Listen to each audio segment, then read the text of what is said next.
Welcome to Hood Champion Boxing and Sports. Move this microphone closer. In boxing, you find a way to win or you find a way to lose. So Anthony Joshua is, hey man, he's on the road to trying to become a three-time heavyweight champion. Now me personally, I don't think he can get it done. I know he can get it done. But there's some work. There's some work that has to take place, man.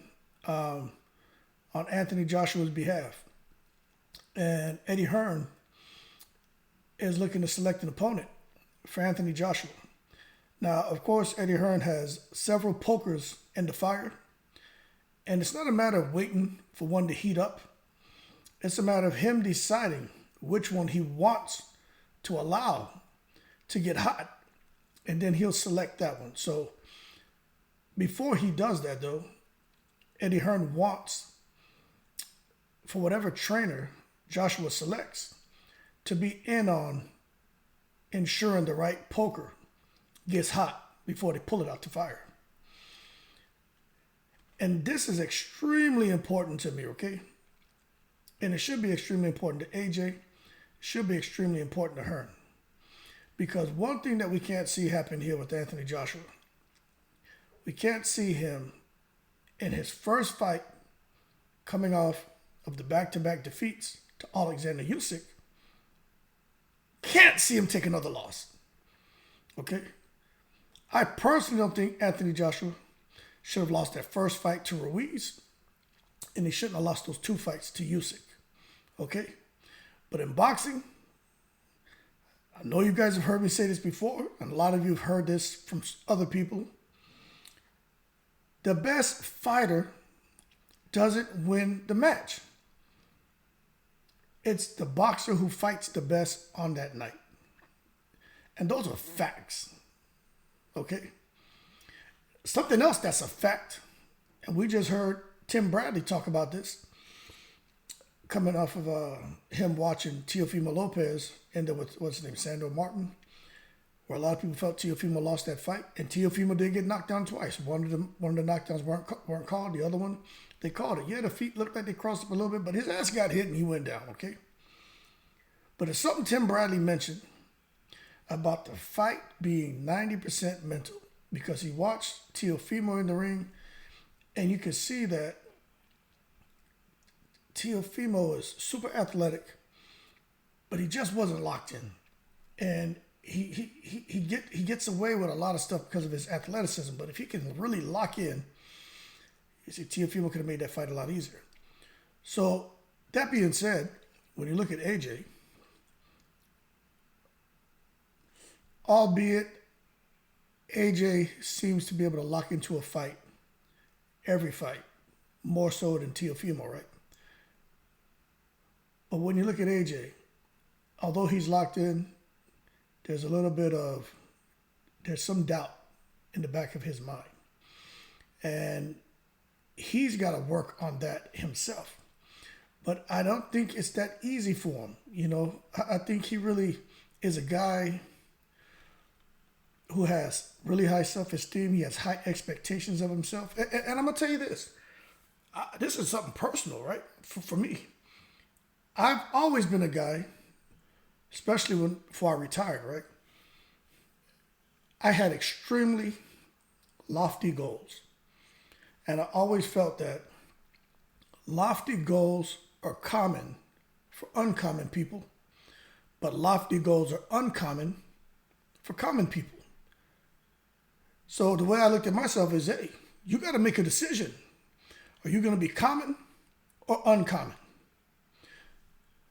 Now, let me underscore what I just said with this, right? The way I was able to plant my feet wherever I went in this world and stand strong and firm and know that I was somebody, right? No, there's nothing, even to this day, there's nothing anyone could tell me to make me question anything about myself. That's because I had the right trainer. And I'm talking about my dad, okay? So if you build a champion the right way, when they go out into this world, they can take what's theirs. With Anthony Joshua in boxing, the same thing. if you have the right trainer, can build that champion the right way, they can go out in the world and take what's theirs. Anthony Joshua did that for several years, didn't he? Got in there, kind of was getting away from a little bit of what McCracken was asking of him. Went down there, screwing off in Miami, Florida. Maybe didn't take Andy Ruiz serious. And he got caught slipping. Okay? So now, you look at where he's at now. I personally think, and I've said this before, he should go back to Robert McCracken. But looks like that's not on the table. So for Anthony Joshua, it's important that he gets that person who can help rebuild him mentally back in being a champion. So when he plants his 2 feet wherever he is in his world or wherever he is in that ring, he can stand up and know that he's somebody. And it'll take someone to come in with a sawed-off shotgun to take that man out. You know what I'm saying? Fist alone ain't going to be able to do it. If he gets the right trainer to rebuild that man mentally.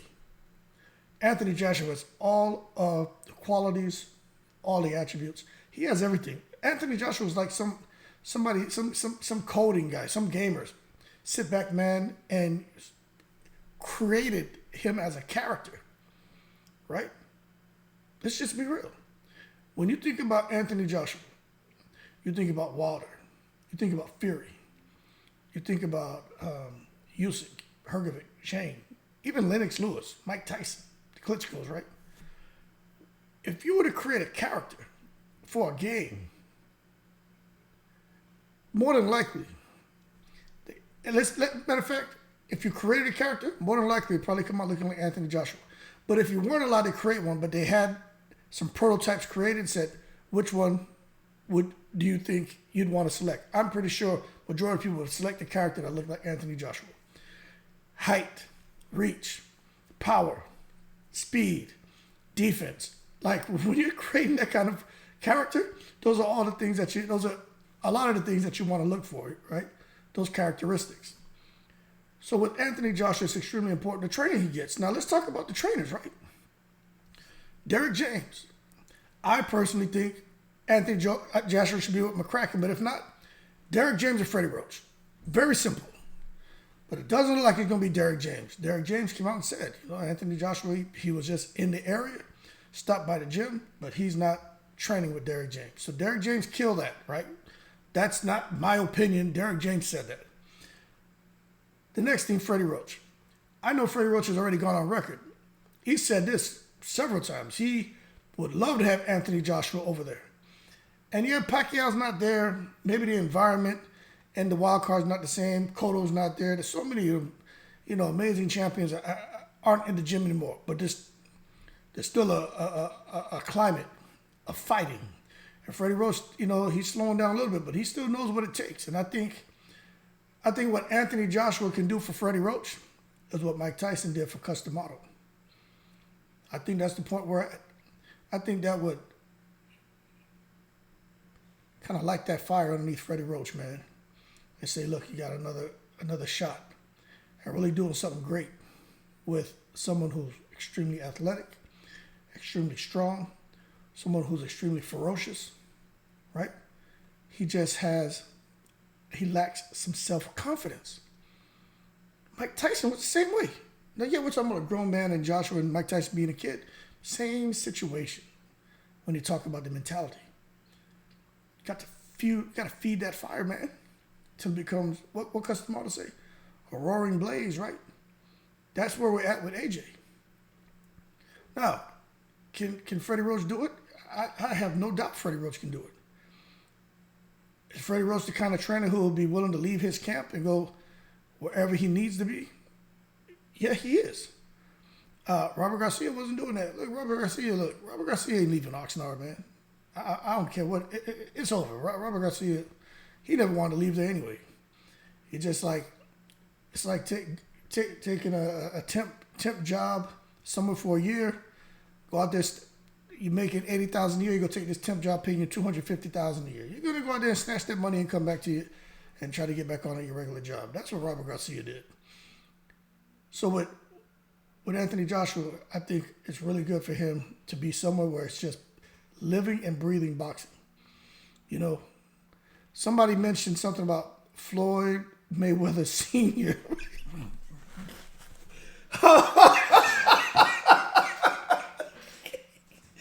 Oh, shit. I apologize for laughing, man. Oh, my God. Because I'm trying to imagine Anthony Joshua. Oh, damn. With Floyd Mayweather Sr.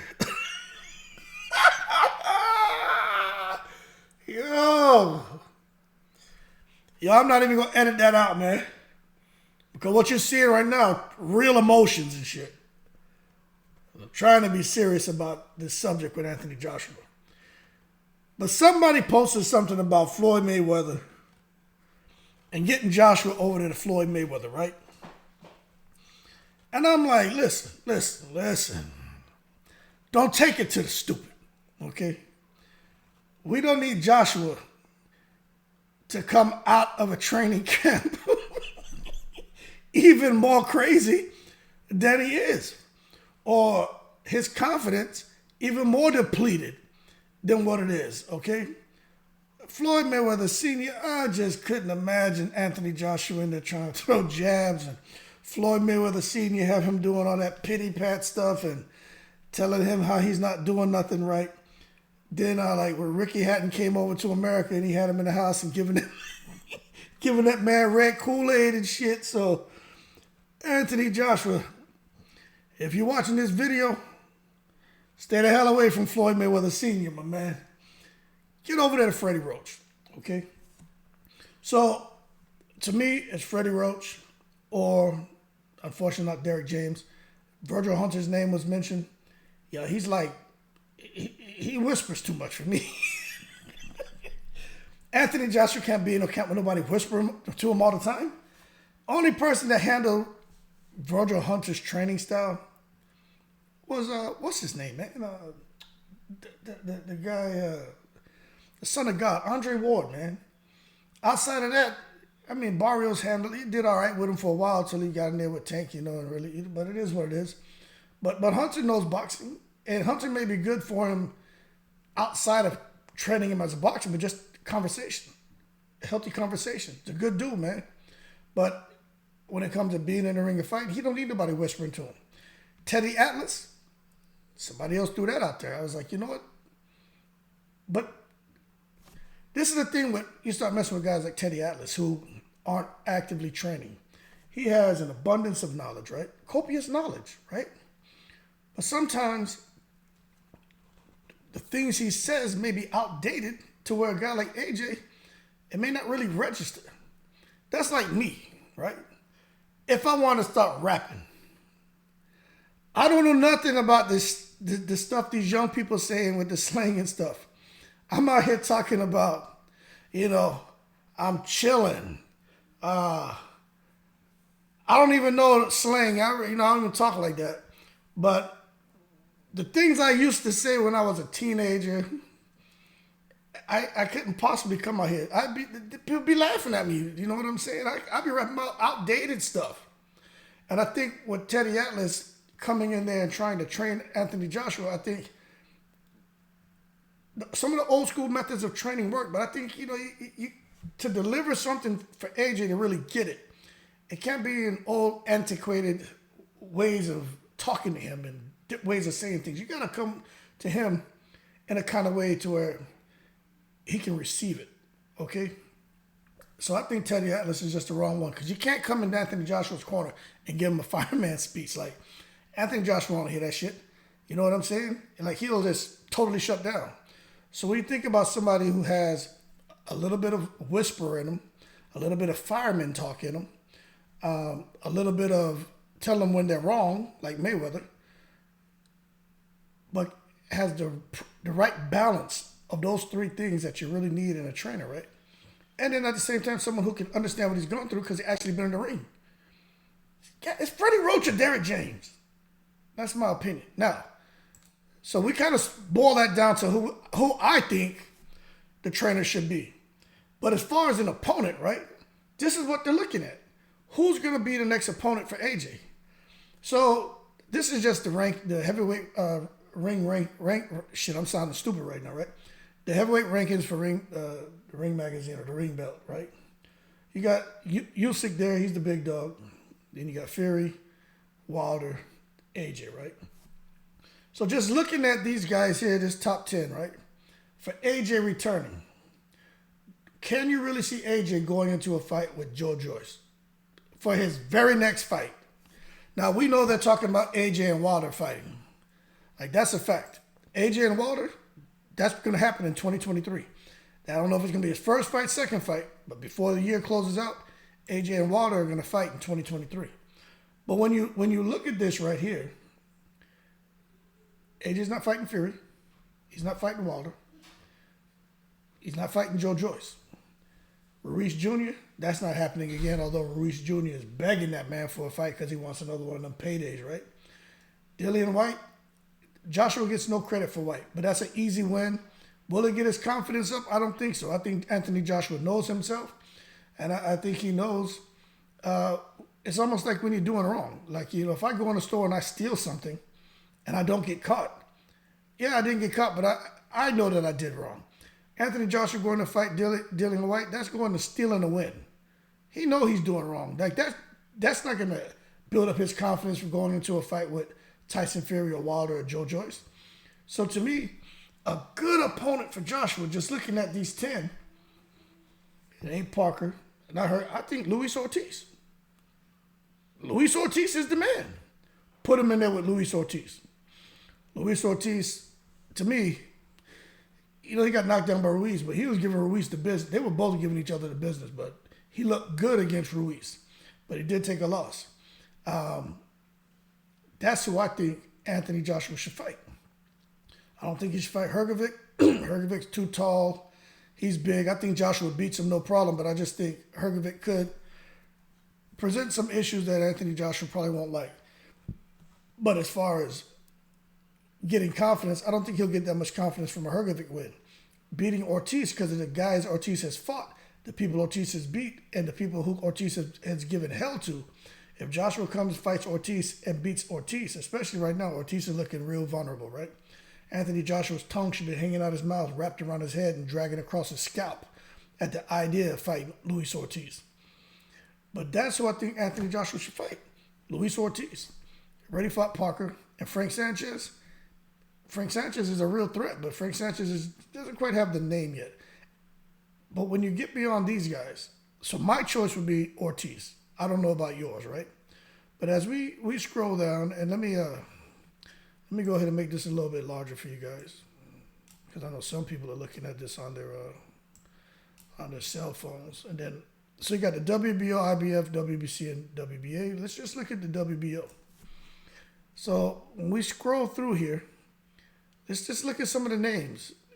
We're thinking about Joshua coming out and picking an opponent. We know it's not going to be Ruiz Jr. We know it's not going to be Joyce. Frank Sanchez, I just think he's on his way, but he's not there yet. Otto Wallen's a name being thrown out, but Otto Wallen got robbed against Fury. In my opinion, I don't think Joshua should mess with Otto Wallen. Otto Wallen's tough. Flip Hrgovic, I don't know. Michael Hunter, I pray they don't pick Michael Hunter. That's another one of those things like, you know, you're shoplifting. You don't get caught, but you know, you stole a win. Joseph Parker, Jaleel Jane, Jermaine Franklin, just leave Jermaine Franklin alone. Then when you come over here to the IBF, so far I'm still rocking with Luis Ortiz. Let me see what the IBF, what they got. Hrgovic, Ruiz, Joshua, Wilder. Sanchez name is bubbling up. Dillian White. Let me see something here. Put it too far. Dillian White, and then some of these other names. I got Luis Ortiz at the bottom. And then over here for the WBC, you got Wilder, Ruiz, Sanchez. Frank Sanchez's name is popping up a lot. But he's just not a huge name. In boxing, he's a huge name, but outside of boxing, he's not a huge name. Dillian White again. Otto Wallen, Luis Ortiz, Flip Hrgovic. So really, when you look at it, let me go over to this. Let's see what this one is saying right here. WBA. when you go over here, you got Michael Hunter. This guy's name keeps popping up too. Wilder, Joshua, Mahmoudov, Pero Ortiz, Trevor Bryan, Lucas Brown. Again, I told you, he shouldn't be fighting no damn Lucas Brown. Gerald Big Baby Miller. Whoa, what a fight that would be, wouldn't it? Wouldn't that be a fun fight? That fight would sell, I'll tell you that.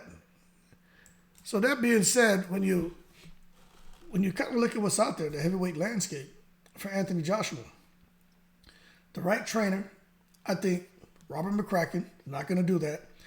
If not him, if it's not Derek James, should be Freddie Roach.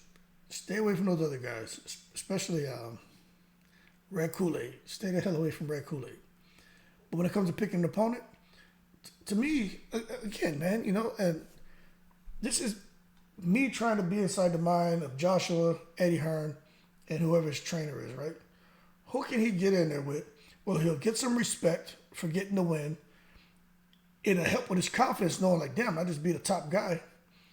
And it can get him back on the path to becoming a 3-time heavyweight champion. Because this is the thing, you want these guys to look at Anthony Joshua, right? And you want them to say, damn, he's back. Like, you don't want them to look at that and say, oh, yeah, give me him next. I'll fight him next. You want them to basically, nope, I'm not going to go in there, man, with that man. Like, and he needs to get back to that. But I think an excellent measuring stick for him will be Luis Ortiz. I think Luis Ortiz is the optimal choice. Now, just because I think that don't mean it's going to happen. Hrgovic, too. Luis Ortiz or Hrgovic. But I think the number one choice should be Ortiz. Now, if they just want to go like a super easy route, then fight Jermaine Franklin or Dillian White. Okay? Okay, that should come back. That should get, like Keith Thurman, that should get back fight. Cool. But after that, you got to step up and, kind of graduate to an Ortiz, Hrgovic type guy. Then after that, graduate to a Joe Joyce, Deontay Wilder. Like, to me, that's the order, the natural order of progression. But who am I? You know what I'm saying? I'm just this retired guy who loves boxing, rock these fly hats, and doesn't drink red Kool-Aid. But that being said, y'all keep cool. Leave your comments below. Let me know what you think. But before I end this, right, I'm going to tell y'all right now, Eddie Hearn needs Anthony Joshua to win. He needs that man to get in that ring and get some belts back. Some of you guys who are coming on after a lot of the videos I did talking about this issue. And I'm not going to really drag this out. But remember, Anthony Joshua,